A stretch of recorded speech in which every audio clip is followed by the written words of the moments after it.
आज का ये जो वीडियो है ये काफ़ी महत्वपूर्ण होने वाला है क्योंकि आज मैं आपसे एक बहुत महत्वपूर्ण विषय पे चर्चा करने वाली हूँ। जी हाँ, आज बात करेंगे कि अगर पत्नी आप पर गुजारा भत्ता यानी कि मेंटेनेंस का केस करती है या करने वाली है, तो उस समय पति को क्या करना चाहिए? आज इस वीडियो के माध्यम से मैं आपको यही जानकारी देने वाली हूँ।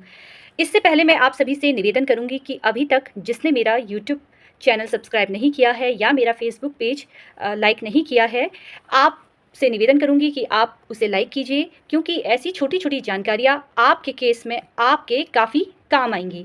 चलिए शुरू करते हैं। देखिए, प्रश्न था कि गुजारा भत्ता का केस होने के बाद पति को क्या करना चाहिए? देखिए, जब भी आपको ऐसा लगता है कि आपकी पत्नी आपके खिलाफ गुजारा भत्ता का केस करने वाली है, ऐसी स्थिति में आपको तुरंत सबसे पहले कोर्ट में जाना है, जिस कोर्ट में आपकी पत्नी ने पिटीशन दायर की है। देखिए, सबसे पहले कोर्ट में गुजारा भत्ता का जब केस किया जाता है, तो सबसे पहले आपको कोर्ट जाना है। वहाँ पर जो पत्नी ने आपके खिलाफ पिटीशन दायर की है, उसकी नकल की कॉपी आपको निकाल के लेनी है।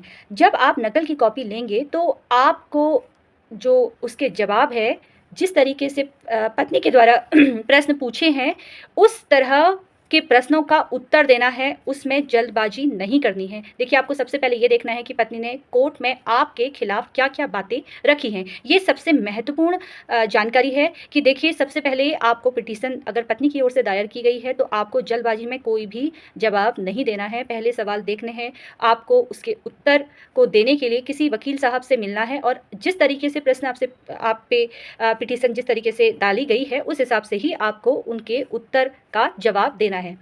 अब कोर्ट में जब पत्नी ने पिटीशन डाल दी है, तो उसके हर एक पॉइंट को आपको बहुत ध्यानपूर्वक पढ़ना है।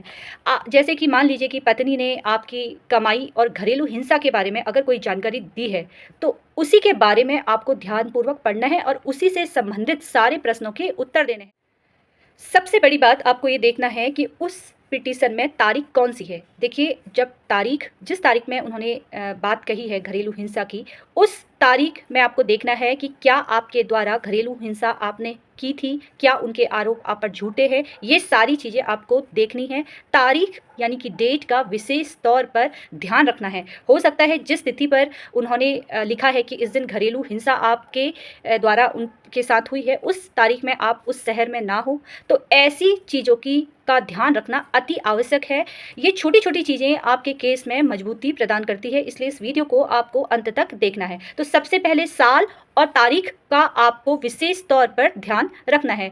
अब जिस तारीख का उन्होंने उल्लेख किया है, तो क्या उसके साथ कोई और तथ्य प्रस्तुत किया है? क्या वो तथ्य पूरी तरीके से सत्य है या गलत है? ये सारी चीज़ों का आपको ध्यान रखना है। देखिए, अगर कोर्ट में पत्नी अपने आप को कमज़ोर साबित करती है, बेसहारा साबित करती है, अधिकतर महिलाएँ जो झूठा केस करती है पति के खिलाफ या उन महिलाओं की बात मैं कर रही हूँ जो सिर्फ़ झूठा केस कर रही हैं। सिर्फ़ यहाँ पर इस वीडियो में सिर्फ़ उन महिलाओं की बात होती है जो महिलाएँ झूठा केस करके पति को फँसा देती हैं। दूसरी महत्वपूर्ण बात ये है कि अगर पत्नी के द्वारा कोर्ट में अपने आप को वो बेसहारा दिखाती है, कमज़ोर दिखाती है, अपने आप को इस तरह से वो दिखाती है जज साहब के आगे कि वो बहुत कमज़ोर है, उसके पास खाने को कुछ नहीं है, बच्चों की भी परवरिश है, जबकि उसके पास सोर्स ऑफ इनकम है, उसका मायका स्ट्रॉन्ग है, उसके पास इनकम आती है, लेकिन वो किसी तरीके से कोर्ट में वो छिपा देती है ये सारी चीज़ें, वो नहीं दिखाती है। तो ऐसी स्थिति में आपको ये जानकारी है कि पत्नी के पास इतनी इनकम आती है, इस तरह की अगर आपके पास जानकारी है, तो आपको कोर्ट में बोलना है कि देखिए जज साहब, मैं इसे अपने पास रखना चाहता हूँ, अगर ये कमज़ोर है, बेबस है, बेसहारा है, मैं तो इसे बोल रहा हूँ कि तुम मेरे साथ आके रहो, ये क्यों नहीं आती है घर पे?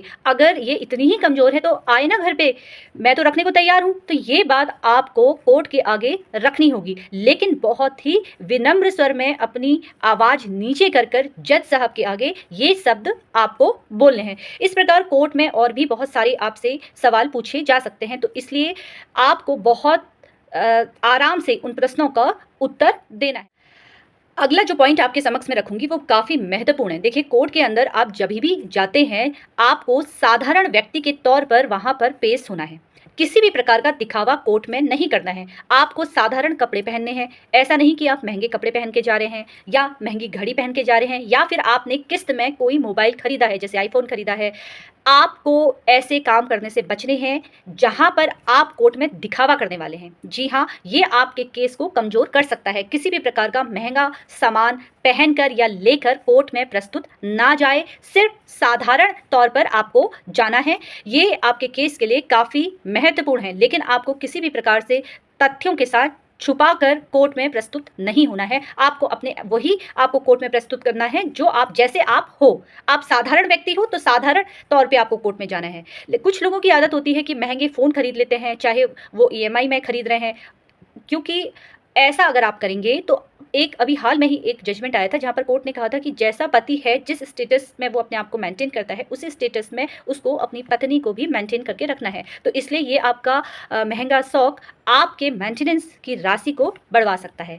देखिए, अगला जो पॉइंट आपको बताऊँगी वो भी काफ़ी महत्वपूर्ण है। कोर्ट के अंदर किसी भी प्रकार से बार-बार आपको ये साबित नहीं करना है कि आपकी पत्नी चरित्रहीन है। बार-बार आपको नहीं ये बात करनी है। अगर आप हर बात में यही बोलेंगे कि ये चरित्रहीन है, इसका अफेयर किसी और के साथ है, अगर वो एडल्ट्री में है, तो आपको 1 बार, 2 बार, 3 बार आपको बोलना है, अपनी बातें रखनी है, लेकिन झूठे आरोप महिला पर नहीं लगाने हैं। आपको बार-बार ऐसी बातों को करने से अपने आप को बचाना है। ऐसी बातें ना कीजिएगा, क्योंकि बार-बार लोगों की आदत है कि वो बार-बार महिला को इतना चरित्रहीन बोल देते हैं कि जज साहब को लगता है साफ-साफ कि ये जो व्यक्ति है, ये वाक़ई बहुत झूठ बोल रहा है। तो इस बात का भी आपको बहुत ध्यान रखना है। अगर महिला का अफेयर किसी और से है या वो एडल्ट्री में है, तो आप सबूत दिखाइए। बार-बार कहने से कोई भी बात आपकी वहाँ पर नहीं मानी जाएगी जब तक कि आपके पास एविडेंस ना हो। कोशिश कीजिए कि अधिक से अधिक एविडेंस आप इकट्ठा कर सकें। तो ये तो बहुत महत्वपूर्ण पॉइंट मैं आपको आज बता रही हूँ। अगर पत्नी ने गुजारा भत्ता यानी कि मेंटेनेंस का केस आप पे किया है, तो आपको ये बताना है कि माता-पिता की ज़िम्मेदारी मुझ पे है, मुझे घर की ईएमआई भरनी है और किसी भी प्रकार का मेरे पास कोई भी पैसा, संपत्ति नहीं है। ये सारी जानकारी आपको कोर्ट के समक्ष रखनी है। देखिए, ये छोटी-छोटी जानकारी ही आपके केस में आपको मजबूती प्रदान करेगी और आप केस अपनी पत्नी के खिलाफ, जो आपकी पत्नी ने झूठा आप पे लगाया है, उसके खिलाफ जाकर आप छोटे-छोटे एविडेंस को इकट्ठा करके ही केस जीत सकते हैं।